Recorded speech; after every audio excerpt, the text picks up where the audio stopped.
Assalamualaikum warahmatullahi wabarakatuh. Apa kabar? Saya Hirs Munarif dari Forum News Network.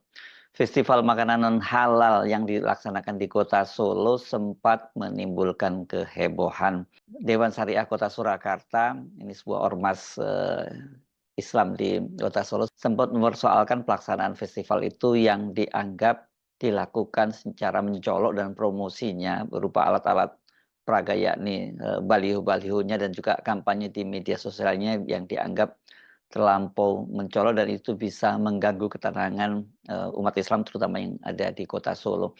Nah, merespon keberatan dari ormas keagamaan tadi itu Wali Kota Solo yang juga sudah menjadi wapres terpilih Gibran Rakabuming langsung pasang badan sejak kemarin sejak hari Sabtu yakni tanggal 6 Juli 2024 Gibran Rakabuming itu meninggalkan mobil dinasnya jadi dipajang atau diparkir di depan pintu masuk utama Malparagon itu tempat festival kuliner non halal itu.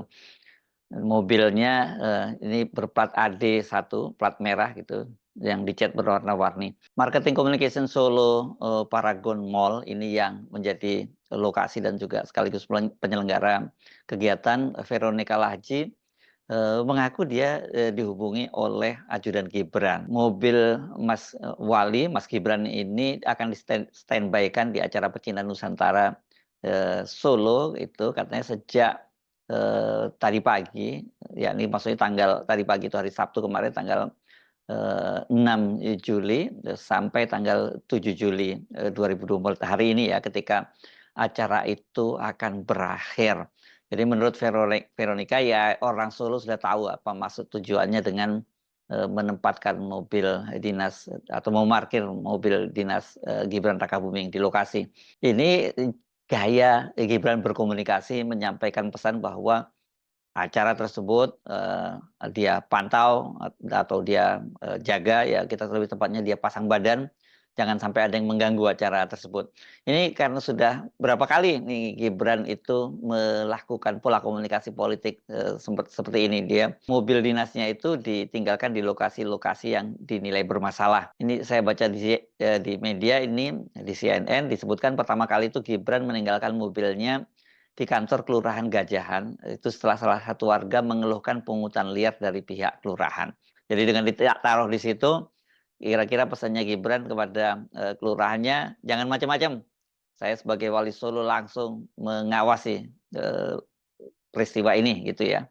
Gibran itu juga pernah meninggalkan mobilnya di lokasi perusakan makam di tempat pemakaman umum Cemoro Kembar di Kecamatan Pasar Kliwon. Dan selain itu juga Gibran pernah 2 kali meninggalkan mobilnya di sekolahan yang melanggar aturan pemberlakuan pembatasan kegiatan masyarakat atau PPKM saat pandemi COVID-19 lalu. Ini cukup unik cara berkomunikasinya, tapi saya kira ini memang efektif untuk kota sekecil Solo itu ya.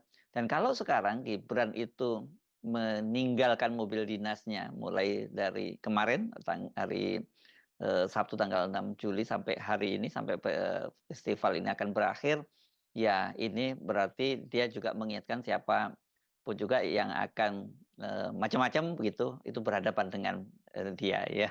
Sikap Gibran membackup acara ini sebenarnya sudah terlihat sejak awal ya ketika muncul ribut-ribut dan kemudian festival kuliner yang namanya itu sebetulnya disebutnya Festival Kuliner Pecinan Legenda Nusantara itu sempat dihentikan sementara pada hari Rabu tanggal 3 Juli lalu ya. Karena ini manajemen Solo Paragon Mall itu menyetop sementara event tersebut itu setelah mendapat protes dari beberapa kelompok masyarakat, salah satunya tadi Dewan Syariah Kota Surakarta. Dewan Syariah Kota Surakarta yang keberatan dengan kegiatan tersebut sempat melayangkan surat tertulis kepada pemerintah Kota Solo dan juga Polresta Surakarta. Kepada wartawan, Humas Dewan Syariah Kota Surakarta, Endro Sudarsono, menyatakan mereka pihaknya tidak pernah menuntut acara festival itu dihentikan gitu. Mereka hanya keberatan dengan promosi event kuliner non halal yang terlalu vulgar. Nah, rupanya setelah melalui berbagai perundingan akhirnya festival itu dilanjutkan kembali pada hari Kamis tanggal 4 Juli 2024.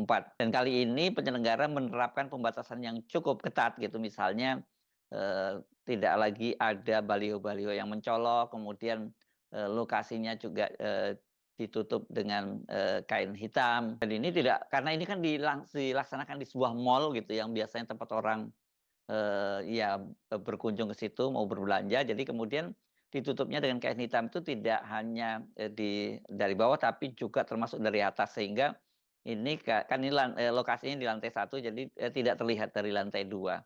Dan kemudian ini pengunjung juga dibatasi khusus hanya bagi kalangan non-muslim. Jadi tidak boleh ada yang berhijab yang masuk, dan itu dijaga dengan ketat oleh security. Nah, ketika ribut-ribut ini muncul, soal ribut-ribut penolakan acara ini, acara festival kuliner non halal itu, Gibran Rakabuming langsung rupanya dia tidak berada di tempat.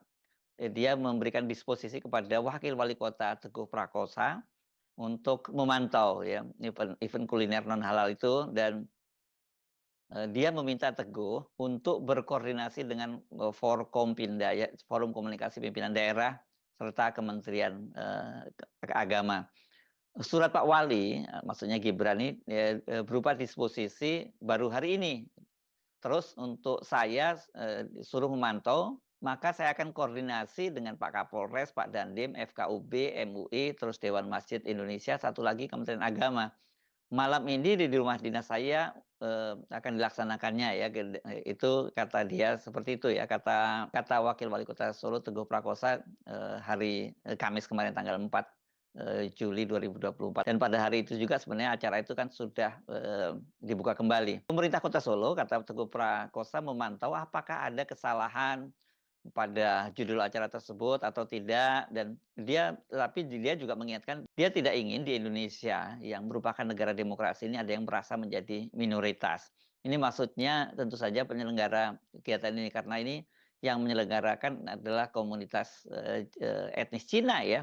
Karena ya itu tadi namanya juga kuliner pecinan legenda Nusantara. Nah, pada hari Jumat tanggal 5 Juli itu melalui akun media sosialnya, akun X-nya itu Gibran hanya mencuit secara pendek saja Solo Kota Toleransi, kata dia, sambil mengunggah video ucapan terima kasih dari ada para tenants-nya, ada juga atau pedagangnya, dan juga ada para pengunjungnya. Kalau kita lihat profilnya memang kebanyakan yang hadir di situ maupun yang menjadi pedagangnya adalah komunitas etnis Cina. Soal ini memang sempat menimbulkan kehebohan terutama di media sosial karena muncul pro kontra, dan seperti biasa kemudian ada kelompok-kelompok yang kita identifikasi dulu ini sebagai buzzer, itu selalu mengkait-kaitkan persoalan ini dengan soal sikap intoleransi.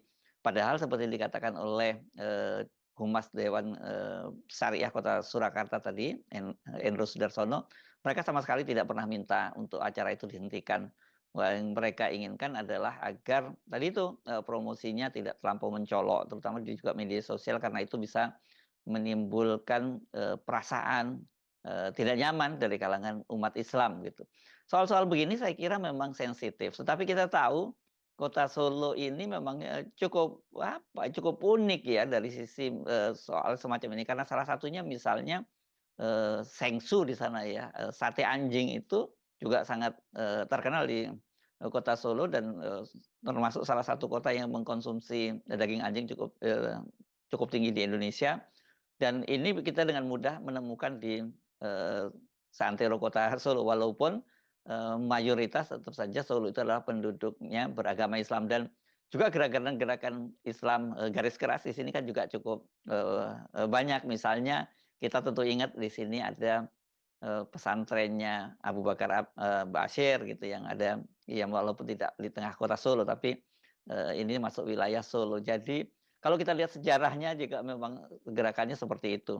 Jadi Solo ini adalah kota yang terkenal dengan sumbu pendek, dan banyak sekali konflik-konflik atau kerusuhan sosial terjadi di kota ini. Dan karena itu saya kira memang harus hati-hati ya mengelola semacam ini. Pemerintah Kota Solo tidak tidak boleh, memandang remeh keberatan dari ormas-ormas Islam, karena kalau tidak ini bisa jadi kalau tidak ditangani dengan baik itu bisa juga menjadi pemicu terjadinya, keledakan atau kerusuhan sosial yang baru.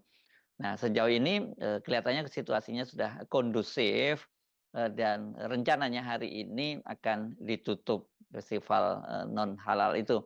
Tapi kalau ngomong-ngomong soal, makanan non halal ini ya, berkaitan kenapa kemudian, Dewan, Syariah Kota Surakarta itu juga menjaga jangan sampai, ini umat Islam ikut, tanpa sengaja gitu ya, karena tidak tahu ikut makan di situ. Nah, ini kan jadi saya kira ini jangan dianggap, hal yang sepele, karena sebenarnya hal ini pernah terjadi pada keluarganya Pak Jokowi. Ini, Kaisang, putra bontot dari Pak Jokowi ini mengaku tanpa sengaja dia pernah makan daging babi dan itu katanya terjadi di Singapura ketika dia pertama kali, mau bersekolah di Singapura dan dia melihat banyak restoran dan kemudian dia mencoba melihat ada makanan, ada daging yang berbentuk kotak dan dia memesannya katanya, dari pengalaman dia ini adalah, daging yang terenak yang seumur hidup yang pernah dia makan karena selain empuk katanya rasanya juga gurih dan maknyus gitu dalam bahasa dia.